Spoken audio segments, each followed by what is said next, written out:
Bonjour, nous voici dans les prochaines leçons.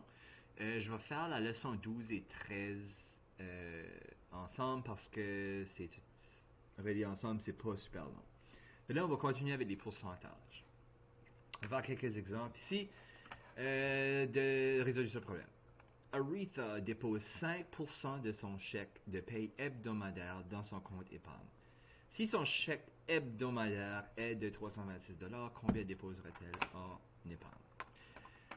Ici, ok, on dépose 5% de son chèque. Si son chèque hebdomadaire est de 325. Ok.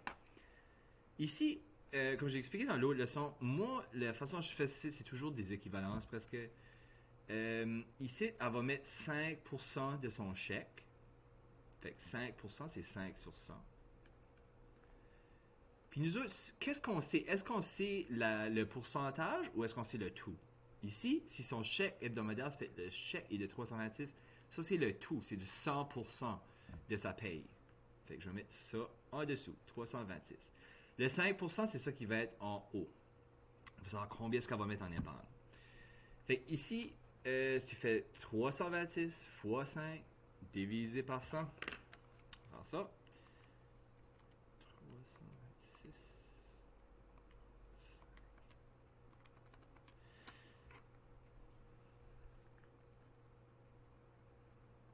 Fait que ça donne 16,3. Puis là, on parle d'argent ici. Ça, on va mettre 30. Puis ça va être les dollars. Maintenant, il y aurait une autre façon qu'on pourrait faire ça. Je vais vous montrer une autre façon. Quand on veut savoir simplement un pourcentage de quelque chose, on multiplie. Et ici, on veut savoir qu'est-ce qui est 5% de 326. Mais ça veut dire qu'on va faire 326 fois 5%. La façon qu'on fait ça, on le met en décimale, 0,05 pour 5%. C'est pas 0,5, ça serait 50%. Puis, si tu fais ça, ça va te donner exactement 16 et 30 $16 et 30 cents. C'est l'autre façon de le faire.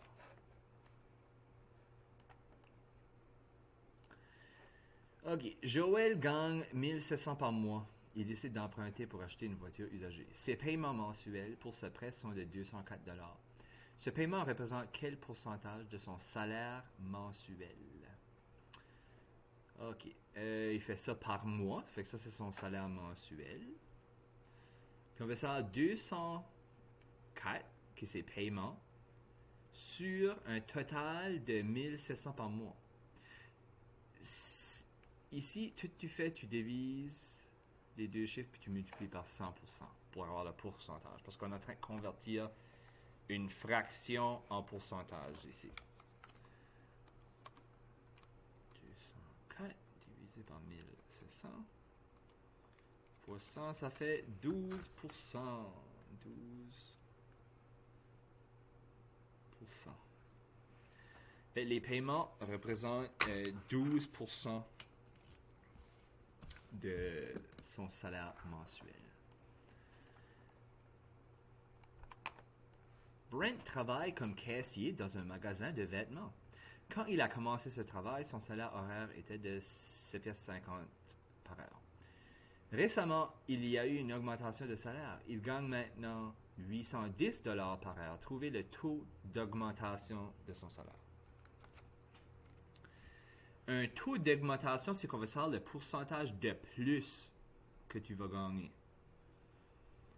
C'est-à-dire, la première chose, on va découvrir combien ce qui fait de plus.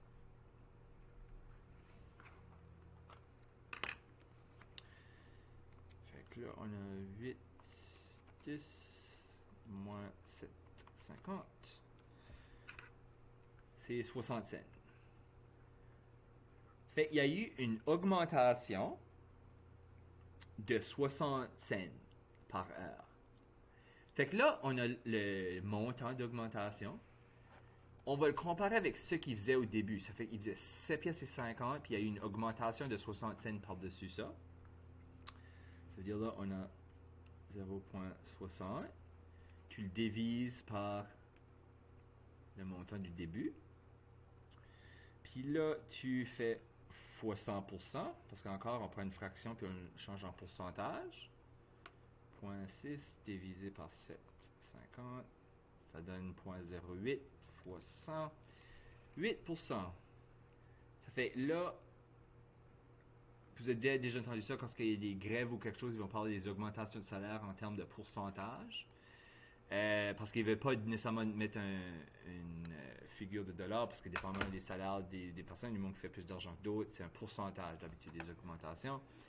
Fait qu'ici, dans ce cas ici, d'aller de 7,50 à 8,10, on a une augmentation de 8%.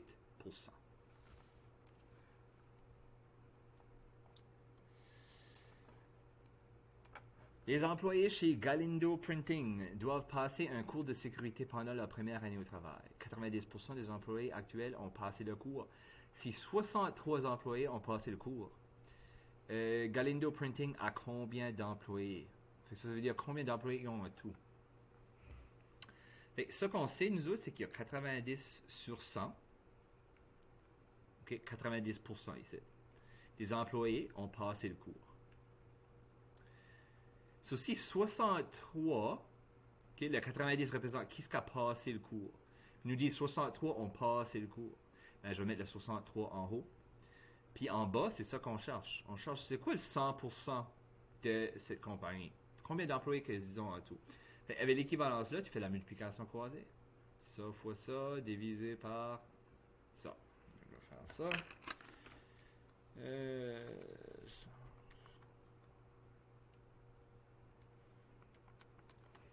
70.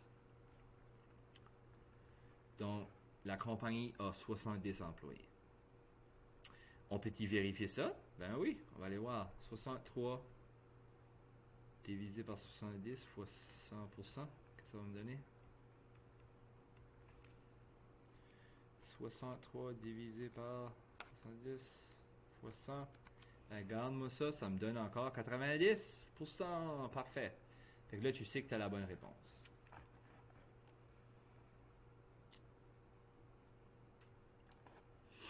OK. Regina a récemment commencé un travail mieux rémunéré. Son nouveau salaire hebdomadaire est 120% de celui de son ancien travail. Si son nouveau salaire hebdo est de 326,40 cents, combien gagnerait-il par semaine à son ancien travail? Fait qu'ici, même si c'est 120%, c'est comme bizarre parce que c'est plus que 100%, mais c'est correct. On va faire l'équivalence pareil. On va dire 120 sur 100. Le 120%, c'est son nouveau salaire. Hein? Le nouveau salaire, il nous le donne ici. Son nouveau salaire est 326,40.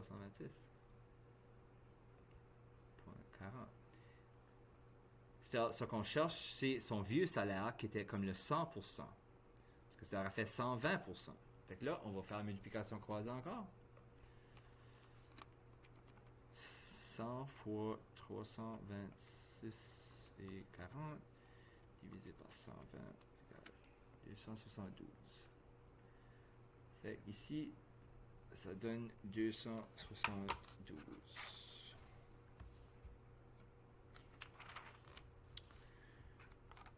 Puis c'est ça la réponse. Encore, tu mets ton équivalence, fais la multiplication croisée. Puis ça donne la bonne réponse. Ça fait que tu fais sûr que les termes sont alignés avec ce qu'ils représentent. Puis tu n'as jamais de problème. Là, les problèmes d'intérêt. Sur l'examen ici, là, ils ne vont pas aller trop en détail là, parce que ça peut être assez compliqué l'intérêt. Mais c'est vraiment de base, l'intérêt est égal au capital, ça c'est le montant que tu as emprunté, fois le taux d'intérêt. Okay, taux d'intérêt, ça fait un pourcentage d'habitude. Puis là, fois la durée. Puis ici, ils utilisent en année. Parce que des fois, ils vont avoir de l'intérêt, c'est mensuel ou c'est de l'intérêt annuel. En tout cas, on va parler des détails de ça, mais c'est ça la formule. Fait, c'est important. La seule chose ici qui est vraiment importante, c'est que quand ça dit en année, là, ben la durée, il faut qu'elle soit en année. Si le problème te dit des mois, tu dois convertir les mois en année. OK? Ici, il nous donne un problème. Lynn Alvarez emprunte 2500$ sur 6 mois avec un taux d'intérêt de 12%. Combien d'intérêt paiera-t-elle? Fait que ça qu'on cherche, c'est l'intérêt, le I. Ça veut dire I égale Le capital, c'est 2500. Je vais remplacer ça directement dans ma phrase. Là, ça va être fois le taux d'intérêt qui est 12%. Fait que quand on fait les calculs, on va le mettre en décimale. Ça fait que 12%, c'est 0,12. Là, le temps, c'est ici que ces trucs-là, c'est 6 mois. Ben, en termes d'année, c'est que 6 mois, c'est 6 sur 12, parce qu'il y a 12 mois dans une année. Ça fait qu'on va faire comme fois 6 sur 12. Ou, si on fait le calcul de ça, 6 sur 12, c'est une demi. Ou 0,5. OK? Et je vais littéralement écrire fois 0,5. Là, tu fais le calcul, la mettre 2500 fois 0,12 fois 0,5. Fait que ça me donne l'intérêt payé, c'est 150 $.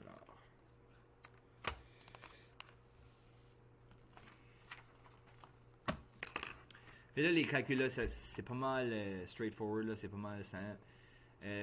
C'est juste l'affaire de te souvenir à propos des années. La D, c'est en années, ça fait que si ils disent des mois, si ça aurait été 9 mois, ben tu fais 9 sur 12, qui donnerait 0,75 d'une année, ou 3/4 d'une année. Puis si qui dit c'est 2 ans, ben là, c'est déjà une année, tu mets juste fois 2. C'est ça la différence. Là, on va faire un exemple ici, comme ça. Fait qu'ici, I égale à CTD. Combien d'intérêt devrait-il payer sur le prêt à la fin de cette période? Fait que Larry a emprunté 12 500 avec un taux d'intérêt annuel de 16% pour 3 ans et demi. Combien d'intérêt devrait-il payer sur le prêt à la fin de cette période? Fait la fin veut dire toutes les 3 ans et demi. Fait qu'ici, le capital, c'est 12 500 fois 16%, qui est 0,16. Puis là, 3 ans et demi, c'est 3,5. Hein? Une demi, 1 divisé par 2, ça donne 0,5. Puis 3, ça reste 3. Fait que 3,5 années. Ça, c'est des années. Si ça aurait été des mois, ça aurait été différent. Mais là, on le fait avec des années. 1200 fois 16, 3,5, ça donne 5 000 $. Puis là, juste vérifier la question, faire sûr, ici, combien d'intérêt devrait-il payer? S'il aurait demandé comment est-ce qu'il va payer total, par exemple, il faudrait qu'on ait rajouté le 5 000 aux 12 500, parce que quand tu empruntes de l'argent de la banque, tu repayes l'argent que tu as emprunté, plus tu leur donnes de l'intérêt. Ça fait qu'ici, tu ajouterais le 12 500 avec le 5 000 pour savoir tout le total. Mais ici, il demande juste l'intérêt.